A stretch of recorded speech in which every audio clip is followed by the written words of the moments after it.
Welcome, viewers, to another fabulous episode of Unapologetically Free. Now, today I'm going to talk about how nofap alone is not enough for you.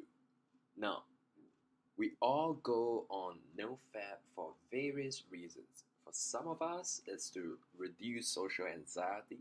For some of us, it's to get laid. For some of us, it's to get out of depression. And for some of us, it is to regain that sense of energy and purpose that pornography has stolen from you. Now, whatever it is that you seek, whatever I've listed, nofap alone is not enough. Now, what nofap does essentially is simply normalizing your brain. Now, you will experience great improvements to your social anxiety. You will feel less depressed.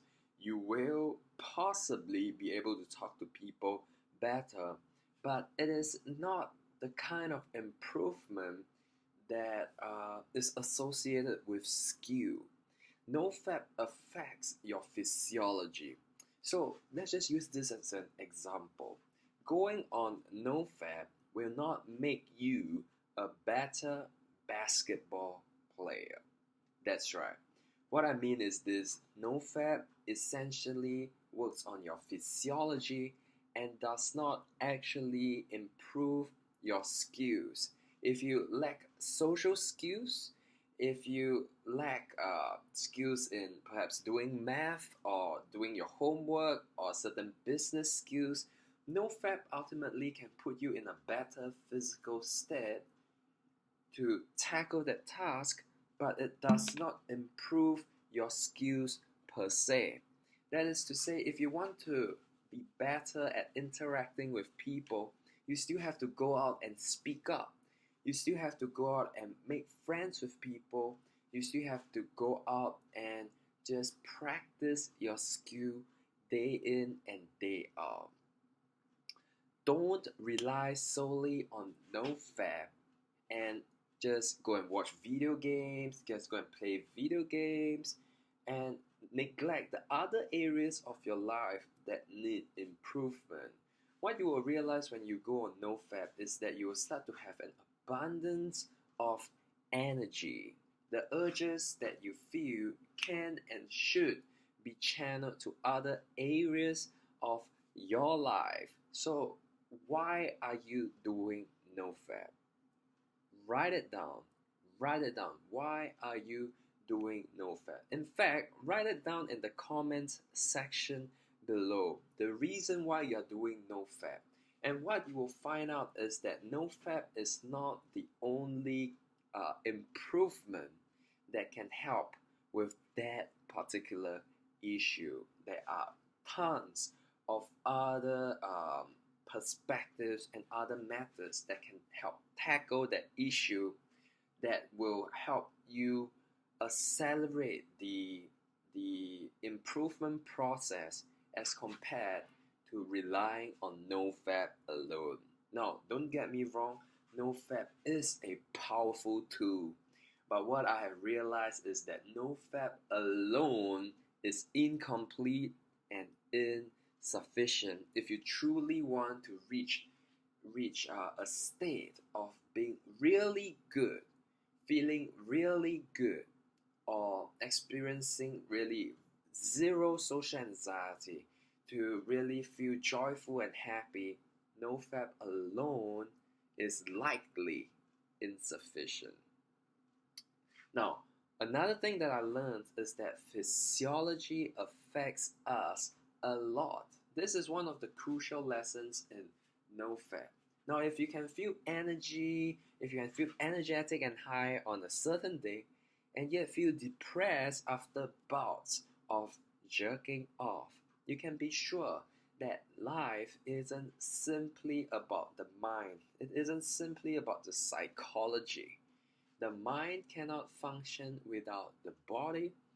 So if you're lost on what to do alongside your nofap journey, focus on optimizing your physiology. And I'm not going to just stop at that. I'm going to give you a list of things that you can do, that I personally do, that can help speed up the process of improvement that you are seeking on nofap. Now, the first suggestion is for you to drink vegetable smoothies. Now, what's a vegetable smoothie? Very simple. I'm drinking one here right now. Basically, what you do is that you blend spinach, a vegetable, any kind of vegetable really that's raw that you can blend, with fruits. So what I did over here is that I just blended bananas and spinach, add some apples, make it into a concoction, and every morning drink it. Why this is important is because vegetables are the most nutrients dense food that you can get. So don't neglect this, because in the long run, your health issues will catch up with you. You can feel it through lethargy. A lot of people suffer from brain fog, chronic fatigue syndrome, where they just feel fatigued for no reason. They don't know why, they don't know how to cure it. Start from a good diet. And on this note, quit artificial sugar. Quit artificial sugar by absolutely limiting yourself to not drinking sugared drinks and not eating desserts and the likes. Now, fruits in itself is still acceptable because it does come with it some form of nutrients, but other than that, totally get rid of that can of Coke, totally get rid of that can of soda. The next thing that you should do immediately is to quit caffeine. Now, it is impossible for you to have very active and healthy adrenal glands if you have been working it hard by drinking caffeine day in and day out. Your adrenal glands get worn out when you overdose on caffeine. I remember there was this period where I totally crashed for almost 2 weeks or 3 weeks, because in one single day I drank up to 4 cups of coffee. And that very night I felt jitters at night, I couldn't sleep. The next day I crashed, I started feeling mildly depressed, I started feeling all the negative effects that caffeine has on you. Now, for those of the people and those viewers out there who say, oh, caffeine is good for you, I challenge you to just drink, okay?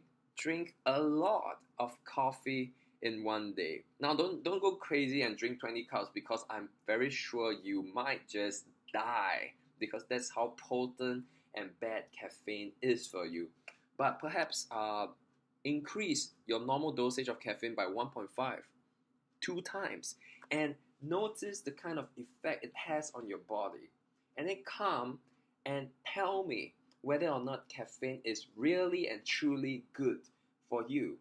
Because something that is good for you, even when you increase the dosage, for example, if you drink more water and if it's something your body can take, honestly, drinking up to 3 liters of water a day is no problem.